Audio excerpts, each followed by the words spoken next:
I've installed the W valley with the bottom hemming over the D-style eave trim. I've closed off the W of the valley so that when you're looking up from the ground, you have a nice, clean, uniform look. And now I'm going to install the offset cleat, and it's important that between the offset cleat and the valley, you use a butyl tape. It can be either in tube form or in tape form, but either way, you want to use 2 rows of butyl tape underneath your offset cleat, and you want your fasteners to be threading one of those rows. So I'm going to go ahead and do that. I want to make sure that the distance from the center of the valley to the edge of my offset cleat is equal. In this case, I'm going to line it up with the edge of the valley because I know that that's a square edge. And then I'm going to go ahead and fasten it.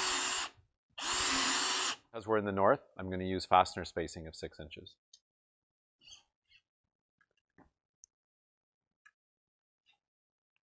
Thanks very much for watching, and if you have any questions, please reach out to your All-American Steel rep or shoot us a note through social media.